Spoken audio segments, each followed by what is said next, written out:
Hey, everybody, welcome back to another episode of Confessions of a Male Gynecologist. It's been a while, but today I have on Cory Ruth, who is the PCOS dietitian, women's dietitian on Instagram. You've got like 550,000 followers. My goodness, I knew you way back when you only had 250,000 I followers. know. I mean, that's amazing. I think the interesting thing about that is that just shows you for answers. And it's funny because when I'm in these physician groups on Facebook, I'm in some functional ones, but I'm in some regular ones. And the regular docs, the allopathics, get so mad, like, oh, my patients are going to health coaches or they're going to chiropractors or whoever. And I'm like, the only reason they're doing that is because you're not doing it. Yes. So, what do you see in your line of work? I mean, what is it that you're seeing women? Because gaslighting obviously is a huge thing. What are the things with PCOS and women's health that you see women being gaslighted on the most? Yeah, I'd love to be a fly on the wall in that group for sure. I think the biggest thing is so there's two things.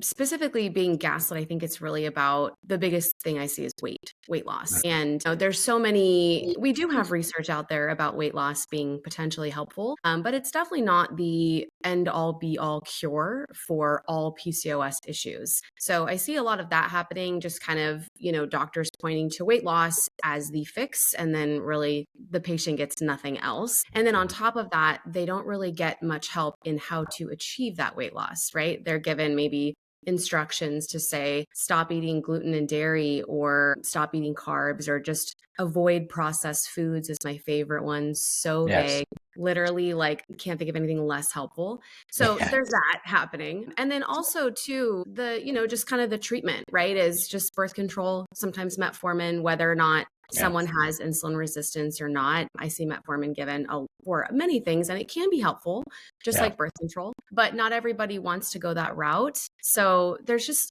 a total lack of care happening outside of a couple of pharmaceutical interventions. And there is, as we know, such a huge dietary and lifestyle component to managing PCOS well. So I think we're just missing the mark in so many Well, I ways. think, what's interesting with you, people, that see you Yeah. physically will probably think, oh my God, she's pretty and she's thin and she doesn't have PCOS, or, she never struggled with her weight before. Why don't you kind of tell people what got you here? Like, where Yeah. did you start? Because I've seen pictures of you from the past, and not Right. that, it wasn't like you were morbidly obese, but you definitely have made quite a transformation. Yeah. And, 25% of women that have PCOS are thin. They're not overweight. But where did you start? How did you get to this point? Yeah. So my weight really I got almost up to the 200-pound mark when I was in my early teens. And at that point, my PCOS symptoms were probably at their worst. Were you thin as a child and then it just sort of happened in like the college time frame? Because I always tell women, look at your photos over the years. Mhm. Did you just have like a 1 year period where you gained like 20 or 30 pounds and then Right. it just started going from there? And that's usually the story. I mean, is that what you see? Yeah, absolutely. And it feels like it's almost out of nowhere because, maybe you were an athlete in high school, and then maybe, levels of activity dropped and your eating habits changed, stress started to really come at you. All these things kind of compound.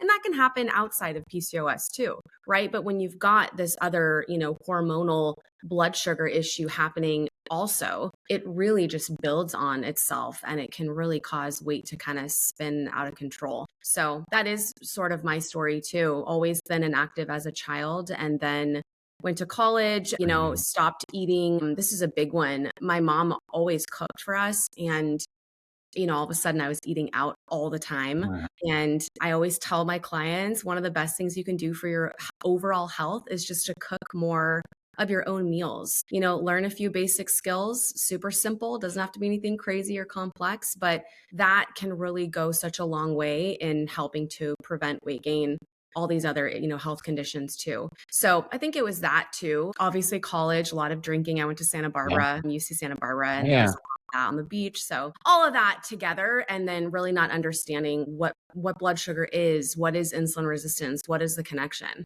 So yeah, Well, all it's of really this. interesting. I got a text the other day. My fiance's daughter is 19 and she's in college, and she literally texted me out of the blue and said, I think I have PCOS. Oh, Now, what interesting. I'm curious is, From your vantage point, what is it that you think would make a 19-year-old think that she had PCOS? Like when you're on the internet and you're searching your symptoms, what are because I mean, she never once has said that before. She's not an overweight girl by any stretch of the imagination. She's probably gained the freshman 15. You get into a relationship and she's dating this football player and he eats like a machine, and you just start doing all the stuff. And like you said, and you're not as active and you're stressed.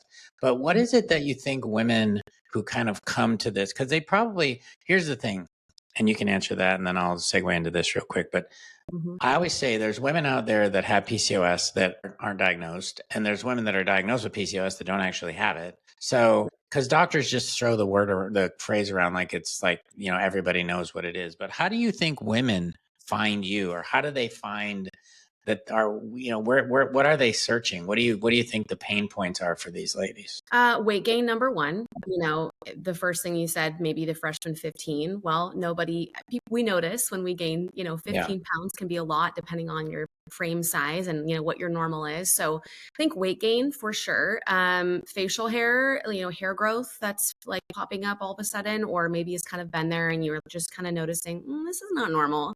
And then period irregularity. A lot of us are, coming off birth control, switching birth control. We go through a pause when we're not taking birth control. All of a sudden, our periods become super irregular. And we're like, wait a minute, was that always a thing? I don't know, because maybe I was put on birth control at the age of 14 for painful periods. I really don't know what my normal is. So those are probably the biggest things. And then acne as well. I should say that too. Obviously, we're more prone to acne when we're younger, but if that is getting worse or popping up all of a sudden, or like I said, kind of you're in this transition between birth control and all of a sudden it gets way, way, way worse. All of these things can lead us to searching for answers, and PCOS can contribute to all of those things very heavily. So I think that's probably where a lot of, what drives that. I think one of the reasons that you have such a great account and that people follow you is because you also do a lot of cooking, and it's common sense type stuff. But I'm looking right now at these pretzel bites and I'm thinking I could crush that entire tray. But because here's the thing, when you even made this comment, like when you are PCOS, you got to watch glucose, you got to watch gluten, you got to watch dairy, and doctors will just say, oh, just lose weight. I wouldn't think of pretzel bites, that wouldn't, how can you make this enjoyable? Because that's the thing for me, food is joy. It's like, I'm Italian. My fiance is Mexican, so it's food. And when you get together, it's food. And I remember her mom, she makes these like 3-ingredient tortillas that are like amazing. And I said to her, I'm like, oh, I have to stop eating these. And she said, no, you can eat them. They're good for you. And I'm like, there's no way these are good for me because they have lard and everything in them. But they're probably better for you than the store-bought ones. And like you said, making stuff at home, how is it that you can come to eating pretzel bites and that's good for PCOS? First of all, those pretzel bites are incredible. And I literally almost did crush the entire pan. Those are made with almond flour, and you would never know. So a lot of the recipes that I do sneak in alternatives that are going to have more protein, more fiber, more antioxidants, all kinds of stuff. And you really can't tell. So it's all about being sneaky in the kitchen, just like I trick my toddlers into eating healthier things. You got to be sneaky. Do you experiment with stuff, or how do you come to like a recipe like that? Yeah, Do you have a definitely. background in cooking, or do you, yeah? Yep. Yeah. I cooked in many restaurants. Oh, I was head chef for an acute and long-term care facility for a oh. while and for a couple years. So yeah, I did a lot of that. And then I just, started cooking with my dad in my 20s, and I've just never stopped. I love it. What was the diet like in the healthcare facilities where you cooked? Yeah. So I also was a dietitian at the time. So I kind of was a Yeah. dual role. So I planned the menus because you have to hit specific marks as far as Yeah. like, veggies and a protein and a carb and dairy and all that stuff. Pretty simple, but I always tried to elevate it a little bit and give it my own spin. It was fun. Yeah, I'm always amazed. You go in the hospital. I was just there, and the food is horrible. It's like it's just like not good. I mean, and actually, the surgical center where I work, their food is actually tastes really good, but it's like breakfast. I remember when I would write ADA diets for diabetics or whatever, and they would get waffles and syrup for breakfast. I'm sure they're hitting their macros, but I just didn't get it. I'm like, why that instead of an omelet or something? I never could quite figure that out, but You I figured know, they knew what they were doing. the last time I was in the hospital was when I had my son 8 months ago, and they gave me like Jello cups, Gotcha. like, I don't know, some kind of sweetened juice thing, Oh yeah. pudding. And I think that just speaks to like where we are as a society in terms of like food and healthcare. Like it really does. It says so much without saying anything. Like this is what we're giving to sick people. So Yeah. yeah, lots to unpack there, obviously, but maybe that's another day. So when you start working with somebody finally reaches out to you, do you work with people like in groups or one-on-one? Both. Yeah, I have a one-on-one practice, and then I have my group programs that I run. What do you usually do when you initially see somebody? Like what's the initial workup? Yeah. So first I develop for them individualized, like, customized eating guidelines. So I will calculate out how many calories and macros, so meaning protein, carbs, fat, general, how much that person needs to work on blood sugar regulation for them, depending on, are they do they have insulin resistance? Are they, pre-diabetic? Are they not? And then also calories, are we working on weight loss? And I would say like the vast majority of my clients are. So yeah, I calculate those out and then I create eating guidelines. So how to put together breakfast, lunch, dinner, snacks, utilizing some of those numbers so they don't have to do all of that math themselves. And then we work on an exercise plan. So, how can they sneak in movement? We work on mindset because mindset is huge when it comes to weight management. The mindset piece is so underrated and underutilized. So how can I help them shift some of that? We work on supplements. So we do some hormone testing. I look at, are they ovulating regularly?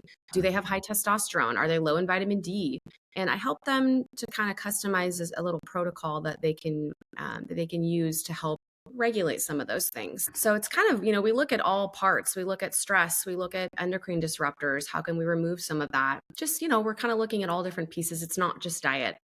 When you mentioned supplements, they've kind of evolved a little bit in the last even couple of years, Yeah. but what are like your top 3 or 4 supplements that you use for women with PCOS? Yeah. So the first one is inositol is a huge one. That one is just a wonderful supplement for so many reasons. Now, what's Blood the sugar. difference between inositol and myo-inositol? Myo-inositol is a type of inositol. Okay. And So does it there's matter which one you get? So typically we have the most research on a 40-to-1 ratio of myo to D-chiro inositol. So Okay. most blends, if you're looking for an inositol blend, I make one, you should look for that ratio because that's what we have studied to see this has the benefits when we're talking about blood sugar, hormone regulation, androgen activity, all of that, egg quality. So that's the one that I recommend. That's a great place to start. I also love, a lot of my clients have high testosterone or DHT or, something like that. I look at an androgen blocker to help to regulate that. That, has zinc, saw palmetto, pygeum, stinging nettle, all kinds of stuff in there. And then it really depends from there. Usually an omega-3 fatty acid. So many people aren't eating enough fatty fish, enough seafood. I see that all the time. So I love to do an omega-3, making sure that it has ample levels of EPA and DHA, and it's not, some brand that has a bunch of fillers in there. So that's a great one. Vitamin D, we see so much vitamin D deficiency in women with PCOS. So magnesium is a great one if you are struggling with sleep or digestion, or you just want more support when it comes to mood, especially in the wintertime. Magnesium is a great one for that too. So when you say there was a slide you'd posted a while back that said Yeah. PCOS stole my confidence, Yeah. what is it about PCOS that does that? PCOS can contribute to so many symptoms that we can see right on, the outside, right? Weight gain, facial hair, hair loss on the head, acne. These are really sensitive topics for women. Women's confidence a lot of times can exist. Our hair is confidence, our skin, our weight. So when we've got a condition like PCOS negatively impacting those for us, it can really drive us to lose confidence. So that's what I meant by that. I knew hair loss was a big deal, but I will tell you, it really hit me Mm-hmm. hard when my fiance's daughter, when she was in high school, Mm-hmm. and I think her hair loss was stress related because of grades and stuff. But the reality was that out of all of the things, pimple patches, weight, boys, whatever it was, driving, that she didn't want to leave her room.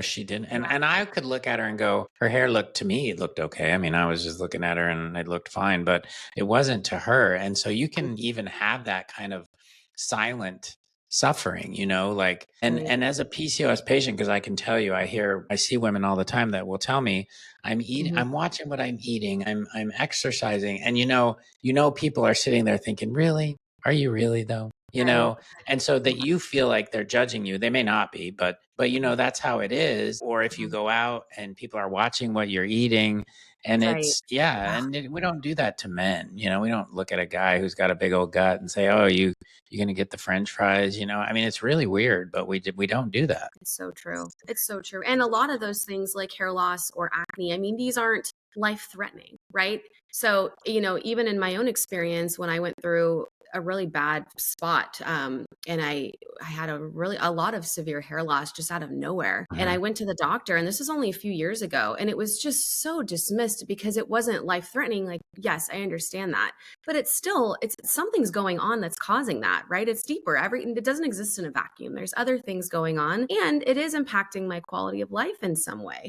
So a lot of those things can be so dismissed by providers simply because they're just seen as one random thing, and it doesn't matter because this is not, maybe it's not heart disease, or maybe it's not cancer or type 2 diabetes, but it is important for us. And that's what, can really steal our confidence. And when we go to the doctor and we're looking for answers in these types of symptoms, we're just not feeling seen or heard. So let's say somebody's listening to this and they're thinking, okay, I've been told I have PCOS. I didn't get any nutritional information, but Right. it's time for breakfast and they want to make something for breakfast. What's something that most people probably have at home that they could probably get in the fridge right now and make a good kind of breakfast that's PCOS friendly? Yeah.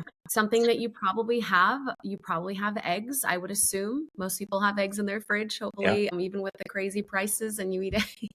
Eggs are a great place to start. Do some eggs in the morning, add some fiber to that. So fiber could be some fruit, some avocado. If you have some whole grain bread or some kind of fibery bread, you can add that to that. That's an easy breakfast. Greek You're saying yogurt. as a nutritionist, which, Yeah. you obviously have the background, Yeah. it's okay to eat breads. It's okay to eat fruits if you have PCOS. Absolutely. Yeah. Of course, we're not overdoing it in any one category. But if you've got a nice whole grain bread that's got some protein and fiber in there, and you're adding more protein on top of it, you can definitely do a piece of bread in the morning, piece of toast. Absolutely. So I'm curious what you think then about, because I know a lot of the patients that I see are trying to Mhm. do like keto or carnivore. And to me, it's just not sustainable. But I mean, it's going to work short term for sure. But I'm just curious what you do with people that ask about that. Like, what's your recommendation on those types of diets? Yeah, I mean, we have studies showing that the keto diet can be really effective Mhm. in things like insulin resistance. Mhm. So I don't ignore that or discount that, but it is a sustainability piece. I would rather have you do something way less extreme and be able to maintain that than go really restrictive and, really, really hardcore on something like keto or the carnivore diet. And then you're going to fall off the wagon.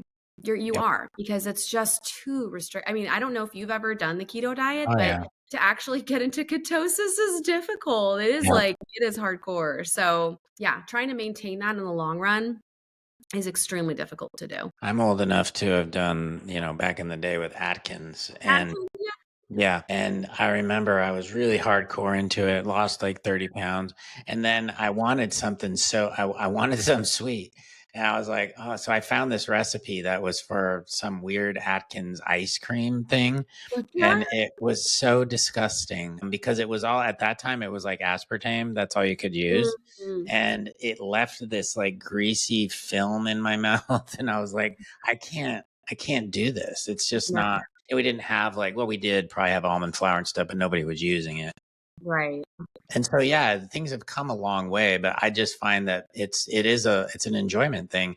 And Mhm. these, you can't go on Instagram anymore without seeing some gym bro or some female bro gym person that's, eating off the cutting board and they're having 6 eggs and, a stick of butter, literally like a stick of butter and like a filet mignon for breakfast. And it's like, you do still have to look at calories in, calories out, I would imagine. You do.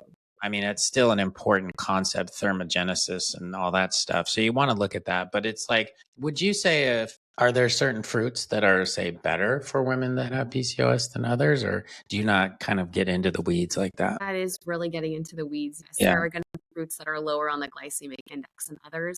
I mean, I think to me, it's negligible. I mean, Mhm. just eating any kind of fruit, obviously not overdoing it, but fruit has so many benefits Yeah. outside of, the Well, fact it that comes they, with the fiber. It's got everything in there. It does like yeah, it's got all the stuff it needs. When we juice stuff, we usually yes, take out all the fiber. you do. And the fiber actually lowers your glycemic index. So eat the fruit. Don't drink Yes. the juice. Yeah. Would you say that I mean, processed flour is obviously an easy one for women that have PCOS to try and limit that. Are there other things that you would kind of steer women away from? Yeah. I mean, generally we're talking about paring down carbohydrates, and Yeah. really the carbohydrates that I'm looking at mostly are what we consider to be naked carbs, right? So those are carbs that are kind of stripped of their fiber. Pasta, pizza dough. I know. But wait, I'm not done. Pasta, pizza dough, cookies, pastries, all the delicious Yeah. things, right? I'm like naming everything that we all love. Bagels, white breads, Mm. all of those Yeah. things, we are working on paring those down. And it's not that we can't ever have them. And when we do, if we are having them on a frequent basis, that's where I recommend that alternative, right? There's so many different things, like you said, we have available now to us. Almond flour, oat flour. We have pasta that's literally like made with chickpeas or lupini beans, and they taste awesome. And if you can wrap your head around trying that out, test it out, because they have so much more protein and fiber, and they're going to be better for blood sugar. All kinds of baked goods. I have a lot of recipes on alternatives there. Well, you have Bread. cookies and brownies and stuff on your page Yeah. that look Yeah. really good. I Yes. mean, they're soft and they don't look gross. And Yeah. They're not cardboard. Yeah. obviously, eat one, not like six. But Yeah. um, this is Totally. another area I get confused in is whether or not, because of Gundry, but whether or not beans. Do you do legumes and stuff with your patients? Yes. Because Yeah. again, it's a carb, but it's also a fiber. Exactly. The fiber content is incredible. And how many other amazing things, antioxidants, anti-inflammatories are in things like beans, lentils. Those are great. So yes, they have carbs, but the fiber content is so huge. And fiber, like you said, it helps regulate blood sugar, slow that absorption of glucose into the bloodstream. Also, obviously, fiber is great for digestion, but it's great for heart health. And when we're talking about PCOS, we have to consider all of the things that we are at a higher risk for too. So yeah, I think beans are great. And we don't eat enough beans. Honestly, like a lot of our food society, our food culture isn't really bean heavy unless you're more plant-based, then you're going to be more into that. But the average person who just, is a meat eater really doesn't eat a lot of beans. So Yeah. I think they're great. What is this PCOS Boss Academy? That's my program. That's my weight loss program. But what do you want women to know about that? Like, who would be a good fit for that? Yeah, I've been running that program since I believe. Yeah, I've helped thousands of women inside that program. So it's completely go at your own pace. You have lifetime access, which is cool because there's a lot of subscription based programs where if you stop paying, you stop getting access. And I always say, like, we have PCOS for life. So why would I take away your access? Like, you need those materials you can always come back to. So you're learning how to set up how you're eating. So all of your meals, there's over 100 recipes built by me that are all PCOS weight loss approved. So it's really about putting your symptoms into remission, which includes facial hair loss, acne, irregular periods, and losing weight permanently. So giving you the tools to be able to do that. So when you say when you have PCOS, you have PCOS for life. Are you saying that a woman in menopause can still have PCOS? So symptoms can change. Sometimes we notice symptoms get better, right? Like if you're someone who deals with really irregular periods, obviously that will no longer be a factor for you. But if you're dealing with facial hair, a lot of times, as I'm sure you see, that can get worse. So it just depends. It depends on the person. And we are at a higher risk for things like heart disease, stroke, type 2 diabetes. All of that risk raises as we get older as well. So, and weight gain too. A lot of that, we see that, happening. Well, I don't think the insulin resistance necessarily goes away just because you've gotten into menopause. And if No. you're already over, like if you've gained 40 pounds, that's not just magically going to go away either. And I still tell women, I can give you hormones and I can optimize your hormones, but that's not going to make you lose weight per se. You still have to put the work in. And do you work with women that are on GLP-1s? Yeah, absolutely. Yeah. Do you think that, I know there's all that negative press out there, but getting rid of all the negativity, do you find that the GLP-1s are making an impact in PCOS? Absolutely. Yeah. And it can vary per person, right? And it's not going to be it's not going to knock it out of the park for every single person. But I would say if I had to put a number on it, I don't know, 60 to 70% of my clients who are on a GLP-1 find it really helpful. Yeah. It helps to turn down the volume knob Yep. on things like food noise. Yep. Cravings are huge.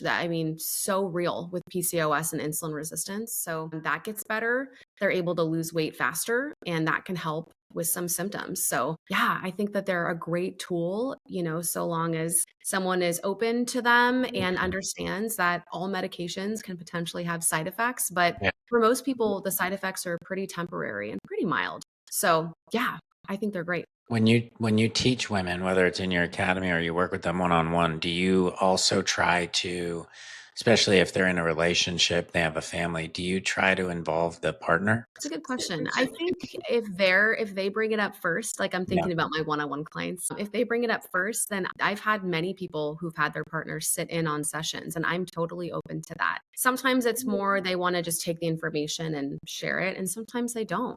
It just depends. But I love that because support in a partner, you take on your partner's habits in many ways, good or bad. So I think that for partners who have, or for clients whose partners maybe they feel like they can eat whatever they want, or they bring home stuff that isn't necessarily supportive of what we're doing, having their buy-in, having them on board can really enhance everything that we're doing in a really positive way. Yeah. And what would you say are a couple of PCOS myths? Like, what are things that you think are like women hear all the time that are just not right? It's misinformation. A few come to mind. One that comes to mind is that we shouldn't be exercising intensely.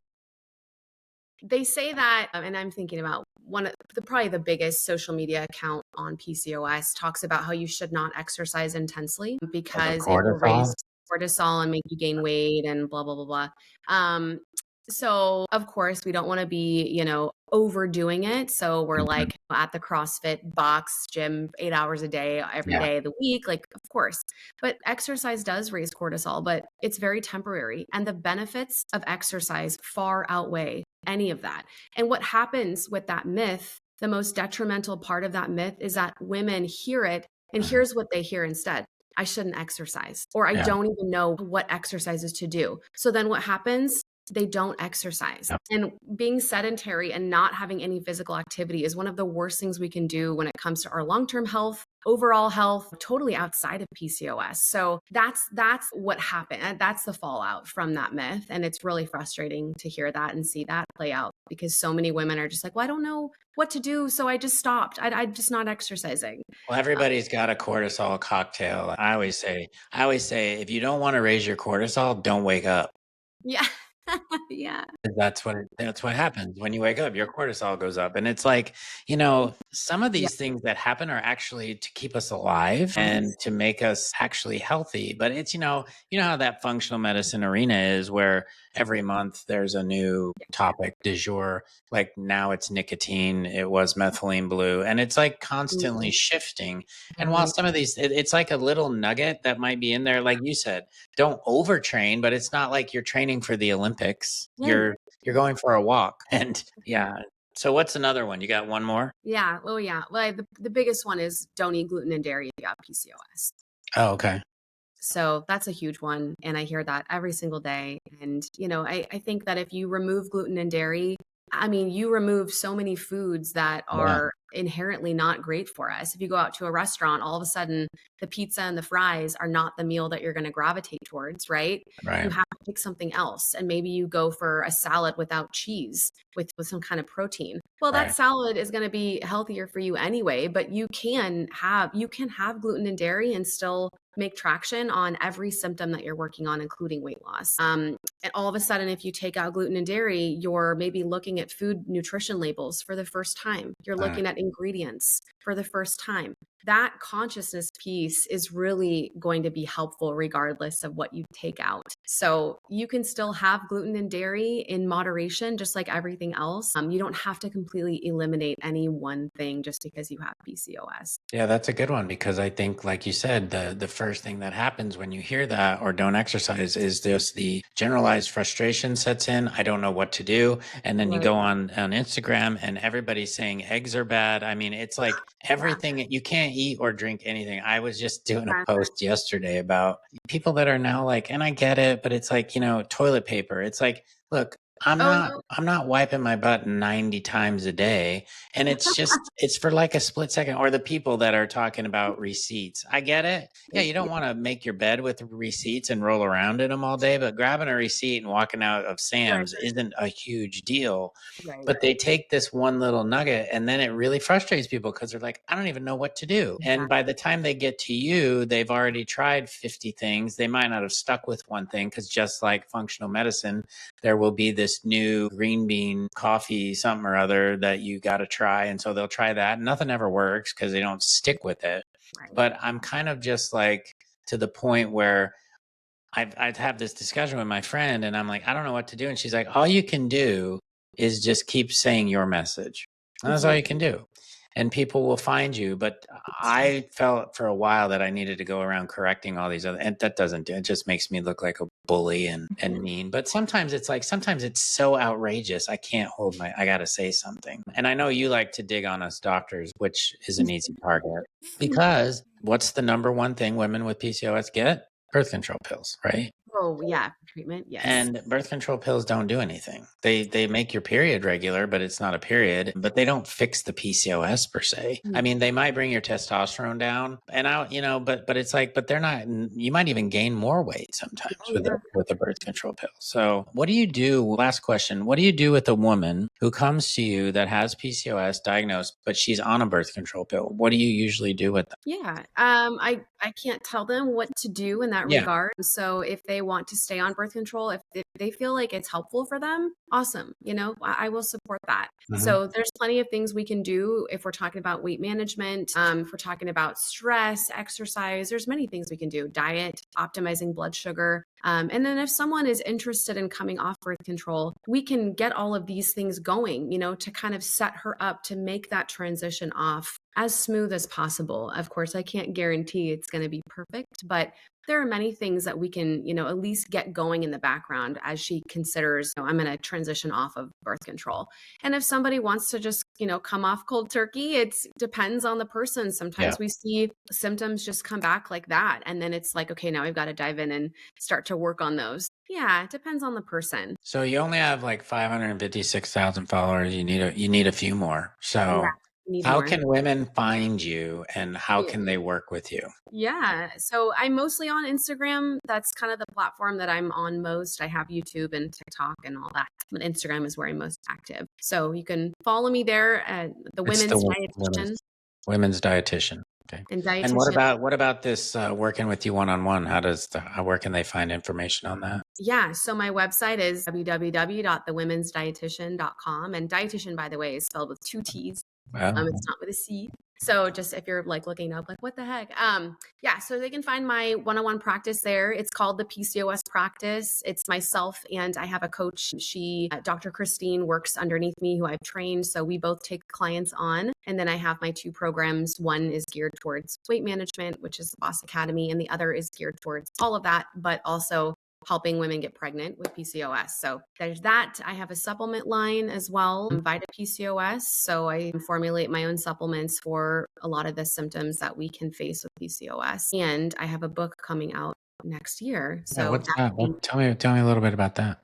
Yeah, I'm so excited about it. I haven't really talked much about it, but we're, diligently working in the background. So it's a huge PCOS guidebook. It's, Mhm. understanding your PCOS and how to work to improve symptoms. Traditional publisher, you going that route or? Yeah, Penguin Random House will Oh, be wow, publishing.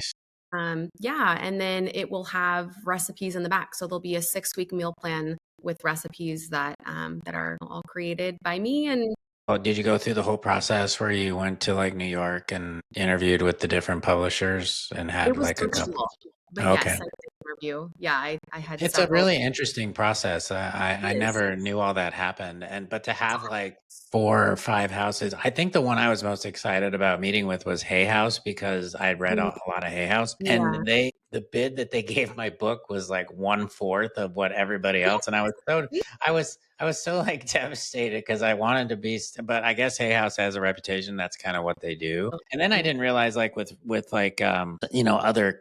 companies like HarperCollins, then they've got all these sub imprints, like Wave and Day Street. And so it's Yeah. just like, but it was kind of fun to just meet these people and see Yep. how it goes. And it's like a 2 year process from start to Oh, finish, yeah, you know?